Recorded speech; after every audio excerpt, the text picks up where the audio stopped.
Hello, how are you? Well, I want to continue to talk about the feasts of the Lord, which, of course, I already said are really supposed to be appointed times, not feasts. When we talk about feasts, we talk about celebration. And really, the feasts are only appointed time. There are times that were appointed by God that Messiah will come and fulfill. And the Jews got only symbolism to recognize that day. And maybe by the time Jesus came, they already forgot that these days were only symbolic. And what they really celebrated is their own accomplishment with God.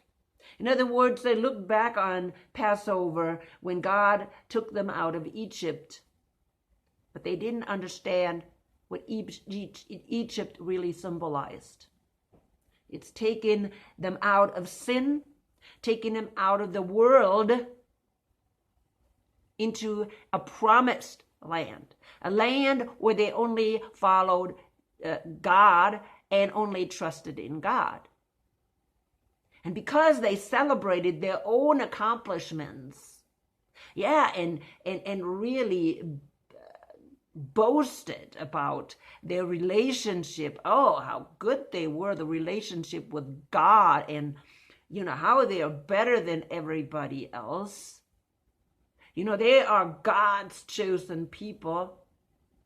They forgot the symbolism, and they got stuck in their traditions. And that's why, yes, it is important that we go by the times, of these appointed times. But we also have to remember that 4 of these feasts, appointed times, were already fulfilled by Jesus. And because they were fulfilled by Jesus, these feasts, appointed times, have to be kept they have to be kept differently. We cannot celebrate these feasts, appointed times, like the Jews. A lot of people do that.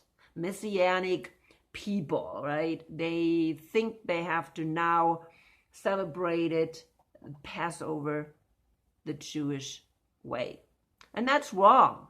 I'm not saying anything, about the Jews celebrating their own feast that way. That's the way they're used to. But then again, they're lost. And they're lost because they don't recognize the symbolism in that feast. It's good to know the symbolism. It's good to know how they actually traditionally celebrate this feast, because in the feast, how they celebrate is absolute symbolism for Jesus, and they should have recognized him. And today I'm going to talk about these symbolisms, and also, of course, how we are supposed to be celebrating it or keeping, how we can remember the significance of what Jesus did on those days.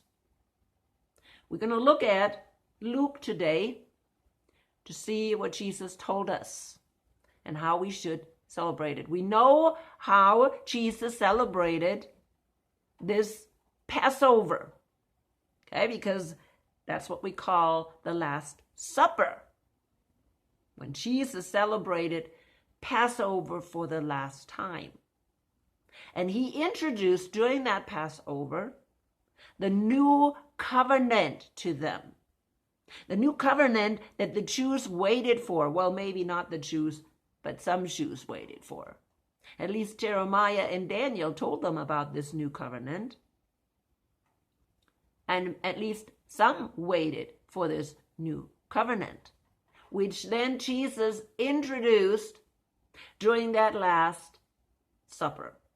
Or it's not Last Supper, it was really the last Passover that he celebrated. And that's why when we celebrate this Last Supper, it really should be celebrated like Jesus celebrated at that Last Supper. And we have to understand all the things that we need to remember. Now, Jesus said, celebrate Passover once a year, did he? No, he didn't.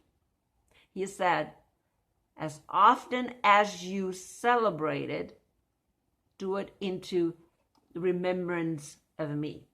You can find that, I think, in all Gospels, right? All three Gospels, actually four, but especially in the three like Matthew, Luke, and Mark. But I'm looking at Mark today, okay? And that's what he says is, okay? It says right here, 19, and he took the bread, actually at the end, this is my body given for you.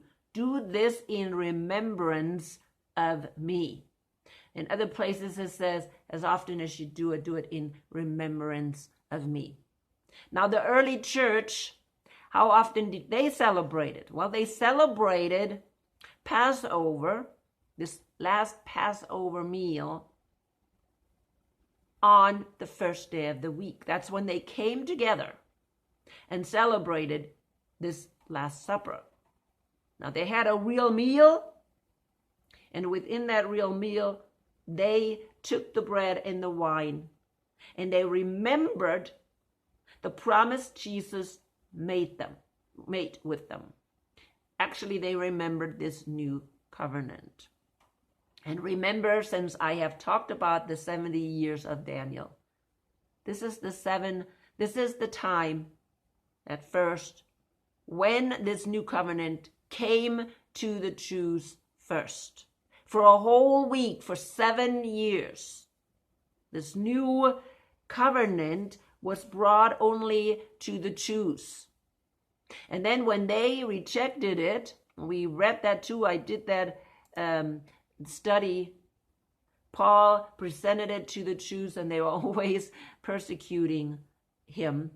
So he said, well, I'm going to the Gentiles. This is when it went to the Gentiles. Also when Peter got this vision that he was supposed to go to Cornelius, this is when the went to go to the Gentiles. That was the week was over for the Jews, this last week, this last 7 weeks. And it went, then this new covenant went to the Gentiles. And so we have this today. Jesus told us this is the way to remember me and to remember that I fulfilled the Passover. That I am the Lamb, the perfect Passover Lamb that gave the blood that was necessary for you to be redeemed. It also reminds us of our union with him, that we are now bride of Christ when we accept this blood. It's not, oh, we're not accepting this blood just because we are afraid of being condemned and we want to live forever. No, we do that because we accept the new covenant that Jesus was giving us. In other words, the covenant is a marriage covenant. We become bride of Christ. So every time we remember, we do this Last Supper, what they call, some people say supper, actually last Passover. Every time we do that, we remember our contract, that we accepted this new covenant. This covenant that is a marriage covenant. Remember the Jewish marriage covenant, the two people, the bride and the bridegroom, they get together, work out a covenant. In other words, they actually say what the conditions are or what the requirements are for the bride and the bridegroom to fulfill during the marriage. And then if they agree with this contract, they drink a cup of wine to seal that covenant. Then the bridegroom goes and prepares a place for the bride. And then he returns and picks up his bride. So we're waiting now for the bridegroom to return and pick up his bride. During the time he is gone, the bride and the bridegroom are married. They're married people. And that's what a lot of people just don't understand. They think, oh, Jesus is not here, so we can just do whatever we want. We can party, we can follow our own things. But no, we're married. And when we're married, we are connected, or we're supposed to be connected with the bridegroom. And I'm going to show that today as well. But let's look at Luke first here. Okay, Luke says that they got together on what feast day? The Feast of Unleavened Bread. Sorry. That's when they prepared. That's when they prepared for the Passover, or the Passover dinner. Okay? Last Supper, in a sense, what people call it. It's not Last Supper, it's Last Passover. And he does that. It says 7, so we're in Luke 22:7. Then came the day of unleavened bread, on which the Passover lamb had to be sacrificed. So then in the evening, the first really day of the next, the starting of the next day, which is really sundown. That's when they ate the Passover meal. So the day before was the day of unleavened bread. Okay, that's the first feast day, the first appointed day. And then afterwards we have Passover. Now, what is this unleavened bread symbolizes? Now, the Jews today use what? Matzah, right? Unleavened bread. Why unleavened bread? You ask a Jew, they say, oh, the Jews or the Hebrews, when they left Egypt, they didn't have time to let the dough rise. So that's why unleavened bread. In haste did they leave Egypt. Now, what are we supposed to be leaving in haste? In haste. That's this world. Because Egypt stood for this world. Symbolic for this world. This fallen world system. And they were supposed to leave this world in haste. But something else is this unleavened bread standing for, and that's Jesus. And if you know something about how the Jews celebrate Passover, you actually know that. Okay? That the matzah is really symbolic for Jesus. They even break it, and they do all kinds of things with it. Bury one part. It's definitely, Jesus always said, I am the bread of life. He is the unleavened bread. He is without sin. And that's why when we celebrate this last Passover, Last Supper that many people call it, we should really use unleavened bread. Unleavened bread. Because it symbolizes not only who Jesus is, unleavened, but it also symbolizes not even Jesus' body, but we also becoming Christ's body, and we are supposed to be unleavened. We are supposed to be cleaning ourselves before we participate here in this last Passover. We are supposed to be cleaning ourselves, get rid of the old sourdough, get rid of the sin, get rid of the false teachings in our life. And yeah, we can do that once a year thoroughly, but we have to do this every time we celebrate or keep this last Passover supper. Okay? Every time. We need to be prepared. Really, not just, oh yeah, Lord, I have this and this and this, forgive me. No, actually change your life. That takes really work. Throwing out the false teachings that we have accepted. And people, there's lots of false stuff in our lives where we have to go to the Bible and say, Lord, show us. Show us. What does your word really say? Where are we going wrong? What kind of idols have we put up on this pedestal where you're supposed to be? Okay? And there's going to be lots of things on these pedestals. Maybe, maybe not. Maybe you're perfect. Nobody's perfect. We have to tear down. Whether it be our kids, our grandkids, our job, our boss, our doctors, medical system, whatever, okay? Our politicians, whatever, teachers, whatever. We have to only put Jesus on that pedestal.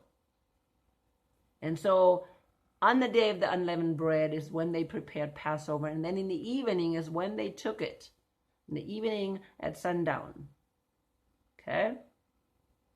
And then in 13, they prepared the Passover.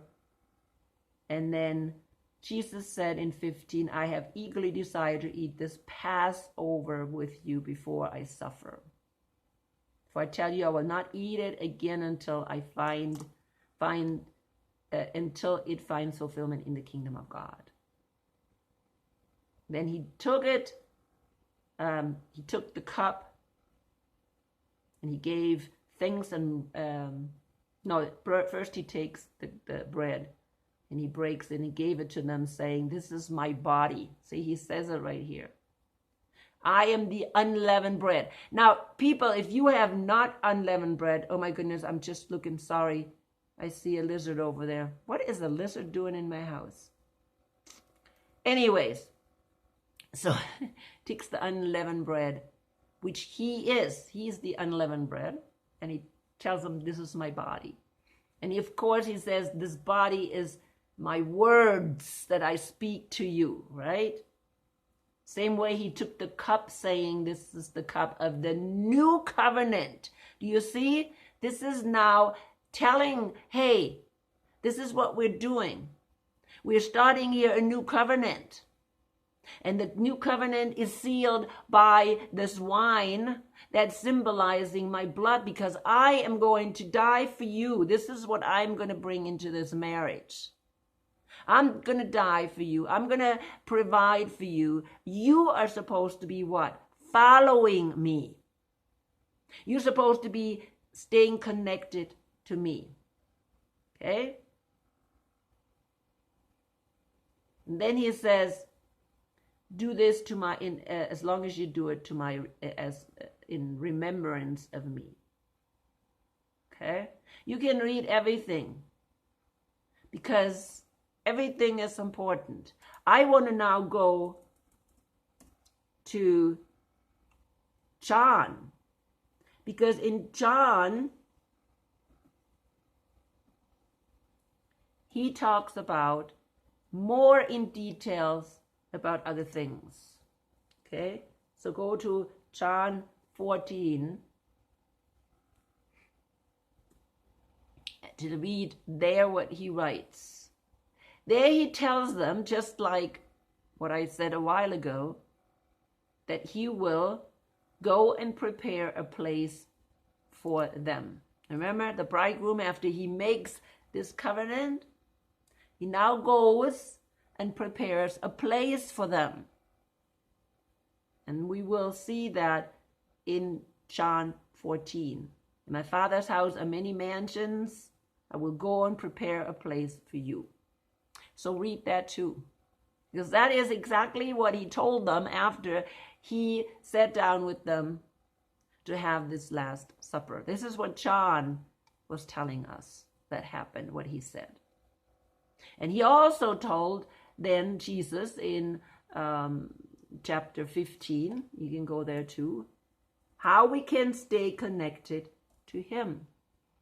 Because that is now our job to stay connected with him. He died. He became, okay, we have to accept him as our Savior. We have to accept that he took, his own blood, spilled his own blood, that we can be freed from the slavery of Satan. Not this time slavery of Pharaoh, but slavery to Satan. It's all symbolic. Okay? And he said, I'm going to buy you free from the slavery of Satan. This is what I'm going to do as a husband. Not only providing, but ultimately the provision of freeing us from slavery to sin and Satan. And we then have to promise what here John wrote. I am the true vine, and my Father is the gardener. He cuts off every branch in me that bears no fruit. Okay? If anybody does not bear fruit, he'll be cut off. So what he's telling us here, and read the whole thing, is to stay on my love. My commandment is love each other as I have loved you. Greater love has no one than this, to lay down one's life for one's friends. And that's what Jesus did. That's the greatest love. And he says, abide in me. Over and over. Abide in me. Stay connected with me. Do what I tell you. Live your life according to my plan, not your plan. This world is not your home. This world is only a temporary place. Don't act like you're going to stay here forever. Some people, they really act like, oh, we're going to live here until we're 80 and we're going to enjoy our kids and grandkids. Especially this day and age, we cannot think that way. We shouldn't. It should, what I have talked about in my last video, should wake us up to realize that, no, we don't have very much time. Not very much time. And times will get very extremely bad. Very bad. And no, we cannot live like we're going to live another 20 or even 10 years. It's not going to work that way. And that's why we should be understanding the importance of really connecting and staying connected to him, especially today. Because no, we don't have very much time left. We don't. It doesn't matter how old we are. Jesus is coming soon. If he is not coming this year, of course, which these feasts point to, then he will next year or year after next. I don't think it will last much longer. If you have seen my last video, that shows you clearly that we don't have too much time left. Third World War is on its way, and they are not going to stop it. Satan is not going to stop it, because he's going to have to bring it about. So the only thing that he tells us is to stay connected to him, because that's what we are promising when we're participating in this last Passover. And every time we do it, celebrate it, we need to remember that this is the new covenant, and that's what we have promised, that we are really married to Jesus and not somebody else. We're not married to our kids. We're not even married to our spouse, really, in reality. This is just temporary. We're not married to our boss. We're not married to our job. We're not married to our house. We're not married to needing to, provide a wonderful life for our kids. We have to provide basic necessities for our kids, and that's about it. So maybe our thinking needs to be totally changed.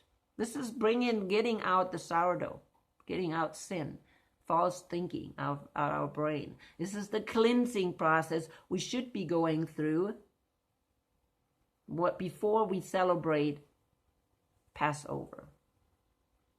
And of course, definitely not celebrate Passover during Easter, which is a pagan holiday.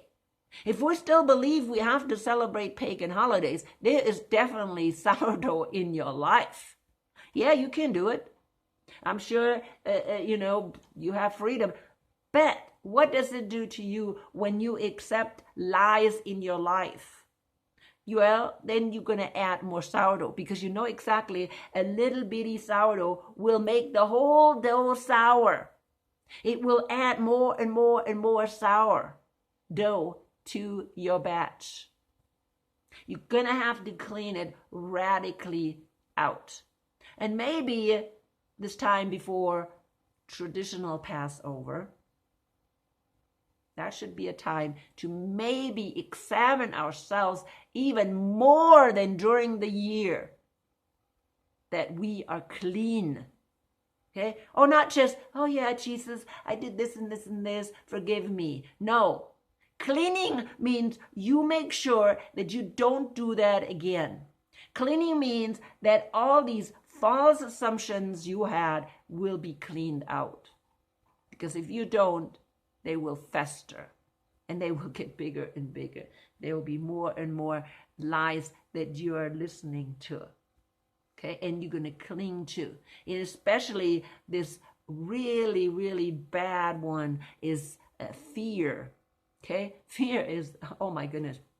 What do they say? Fear is the mind killer. And it is. Fear means we're not trusting God. No matter what fear it is. We can have a lot of fear. Third World War coming. The collapse of our financial system. What else? I'm not even going to mention that one. What we experienced in the last 2 years. Fear of all these little teeny bitty things. Whatever they are. I'm not going to mention them. Because I can't. But yeah, fear is really the mind killer. And it's not only the mind killer, it really makes your whole thinking sour. Okay? Sour. So this is all important. This is the way we are supposed to be, remembering Jesus. And that he has already fulfilled this Passover, unleavened bread. And of course, he's dying, so we're remembering also his resurrection, because without his resurrection, everything would be in vain. Everything would be in vain. Which is then 3 days later is his resurrection. And the world celebrates it as Easter. But again, even this year, Passover falls on this Last Supper that the so-called Christians celebrate. But really, the time when he resurrected really does not fall on the Sunday. It really falls on the Monday. Why? 3 days. So if they've celebrated the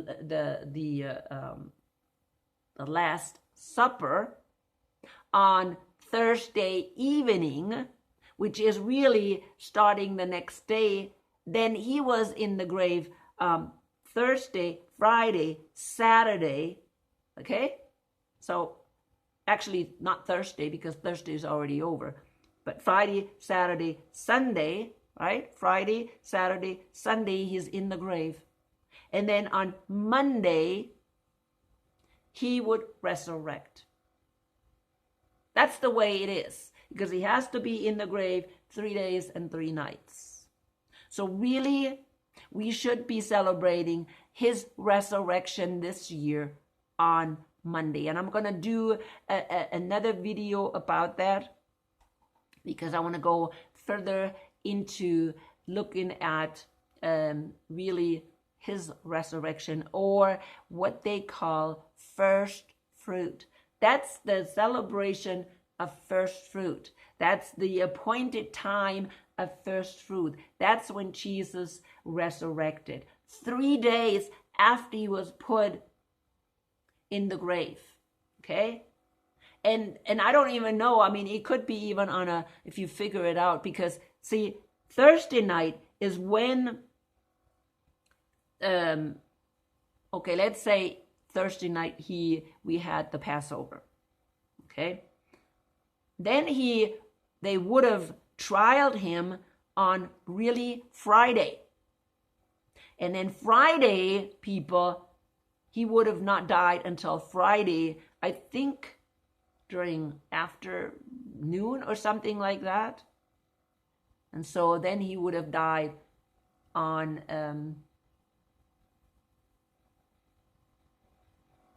Friday. And then we have to think, okay, a whole full day. Okay. I don't know if that Friday would still count as one day when he is in the grave. Maybe Friday, Saturday, Sunday, that would still make it Monday or Tuesday. Okay, I don't know. You can do your research. But see, here again, we see that this calendar and these feasts that the Roman Catholics did, or the Roman Catholic Church came up with, is false. It's very false. They kind of wrap things up into 3 days, Thursday, Friday, and then Sunday. That's the way they wrapped it up, and it just totally messed the whole thing up. Of course, then we go by this Gregorian calendar. That messes it up even more, because we don't go by the days of the Lord anymore, the calendar of the Lord. The calendar of the Lord goes by the moons, okay? Not by the sun, by the moon. That everything is messed up.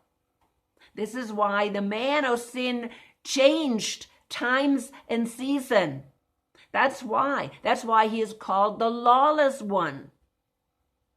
Okay, I have to bring that in again, because he changed these things.